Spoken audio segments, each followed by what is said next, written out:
And so this is my second title slide repeated again. Nutrition's a challenge in preemies. We know this.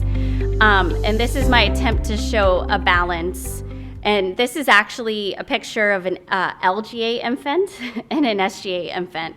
And I'm just trying to, it's the balance. We don't want to give overnutrition. We don't want to give undernutrition. Then how do we deal with this variation in calories of human milk? So, are we really giving the calories we think we are? I work with, I'm very fortunate to work with a large group of dietitians, and they calculate numbers and we talk about it.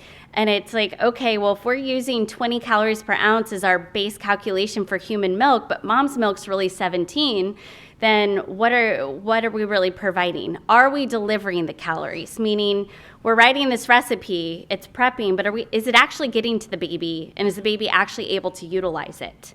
And then through the process of pasteurization of donor human milk and freezing and thawing. The more you freeze and thaw milk, the more fat you lose. So this is where I talk about fat delivery. We presented this at PAS, and it's in the process of publication.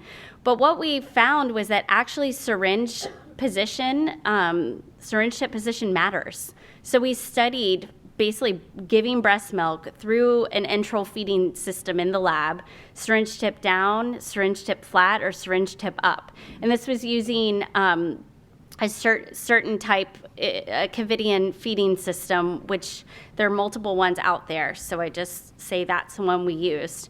What we found was that if you had syringe tip up, fat floats. The nurses told me, hey, Amy, we've done this for years, fat floats. I'm like, well, why isn't every syringe tip up?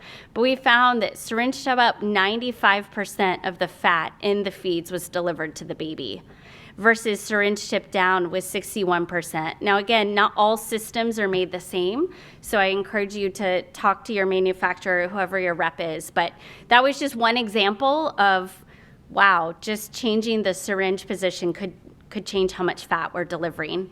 I'm running out of time, but I also wanted to emphasize oral care with colostrum. This is becoming more widely used in NICUs. I would say if you're not using it, take a look at the literature and consider it. This is basically, even if you're not feeding a baby and they're intubated, you can do oral care.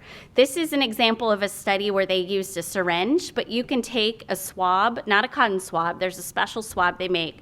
You dip it in milk and you literally rub it on the inside of the buccal mucosa. And I firmly believe you can give it to any intubated baby. So why would that be a good thing? Well, you have immune factors, immune cells inside your cheeks. And then we know that colostrum contains IgA, growth factors, lactoferrin, cytokines. So there are two thoughts. And again, these are just thoughts. We're in the process of studying it. But one, does it jumpstart your microbiome? Because you're giving mom's milk to an immune system, in your cheeks. Two, these are all immune components. And I don't have the data to back it up yet, but everything tells me that has to be a good thing. So there are 3 studies that you can review, as well as Nancy Rodriguez is in 2009 in Journal Perinatology has talked a lot about this here in the U.S.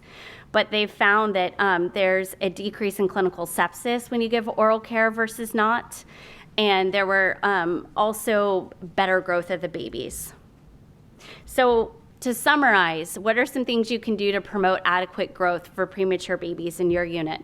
Like I said, I would consider using oral care with colostrum because I think it's easy to do. It helps mom feel engaged because she can give this to her baby early, and you can give it even when babies are NPO.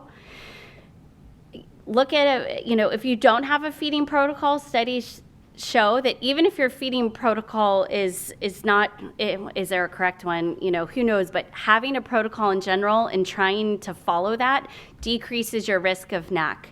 So have a feeding protocol that focuses on feeding early and early fortification of feeds. If you're using an all human milk diet, you can fortify as early as 40 mLs per kilo per day. We currently fortify at 60 mLs per kilo per day with a 26 calorie. And then consider the need. Maybe you just need to give more calories. If the human milk you're using is less than 20 calories per ounce. And think about the fat loss that might be occurring between feeding tubes and transferring between containers when you're prepping feeds. Monitor growth, but not just weight. Make sure you're taking a look at weight, length, and head circumference. And currently we're using the Fenton 2013 curves. The benefit of these curves is that they have lots of data, including the gender-based data from Olson. So they're male and female curves.